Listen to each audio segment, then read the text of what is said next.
Back in 1995 is an action-adventure game released in 2016. With a tinge of horror, the cameras are fixed, the polys are low, and the voice acting is bad. It's very clear that Back in 1995 is drawing its inspiration from games like Silent Hill, Resident Evil, and Alone in the Dark. That being said, this game makes me upset. Wait, that's kind of an unfair thing to say, so let me try again. Back in 1995 gives me some complicated feelings. Though I liked it in the end, I'm not sure if I'm blinded by nostalgia or if I really did play a fun and interesting game. You can probably take one look at some screenshots and know exactly how this game plays. You'll walk around using tank controls, find weapons and puzzle pieces, fight enemies, solve small puzzles and unlock dial locks. You'll walk around using tank controls, read notes and newspaper clippings, listen to bad dialogue, and you'll walk around using tank controls.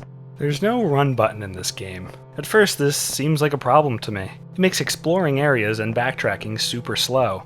If there was one, though, it would make the sluggish, passive enemies even more of a non-problem than they already are. Only a few monsters in this game pose an actual threat to you. If you're good at using the movement in this type of game, most obstacles and enemies can simply be walked around. I have a feeling the designer tried to balance this game for people who have never used these controls before. This isn't necessarily a bad thing, but it removes a layer of difficulty that is usually found in a game like this. There really isn't much to expand upon here. The gameplay is your pretty standard Resident Evil clone. There aren't any gimmicks or yes-ands that indie devs love to do. It's just sort of plain, like a bowl of vanilla ice cream. It's exactly what you had expected, which isn't really a bad thing. Oftentimes in indie games, you sometimes have to ask yourself, is this intentional or a mistake? I found myself pondering this question time and time again while playing back in 1995. Because it's low poly and emulating 3DO and PS1 games, outlandish and wacky enemy design is clearly intentional. Something like the game buffering my shoot button so the next time I aim my weapon it rapid fires automatically feels like a mistake. The texture warping is a little more gray in my opinion. It ranges from bad to downright trippy at times. I'm not sure if this is intentional or not because I'm not sure what it's trying to imitate, and frankly it gives me a headache. On the other hand, it can't be a mistake because there's no way something this bad and obvious would make it past playtesting. Frequently, I thought this game was bugged because I couldn't talk to an NPC or open a door only to find out that I wasn't standing in the oddly specific spot to make the prompt appear. Back in 1995 has a lot of technical problems. Or maybe they're features.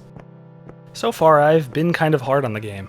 Like I said, overall I enjoyed my time. Though the soundtrack could be a little annoying at times, most tracks made me feel spacey and weird.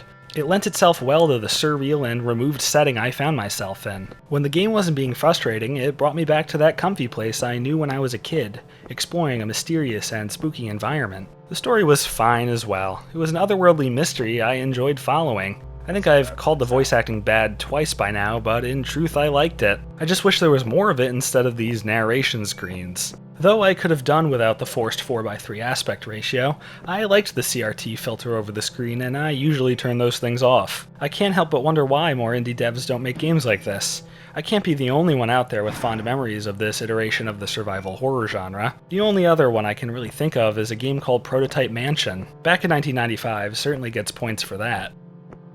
I love survival horror games. That should come as no surprise if you look at my other videos. I've played every Resident Evil and all of its clones. If Back in 1995 had come out around that time, I'm not sure where it would fall. It's certainly not up to the Rocky Road gold standard of Silent Hill, or even the Neapolitan goodness of something like Galerians. Even Countdown Vampires try to spin on the formula with a currency and gambling system. Back in 1995 unfortunately brings nothing new to the table. It's the same type of dessert you've probably tried before. If it's your thing, then you'll enjoy yourself.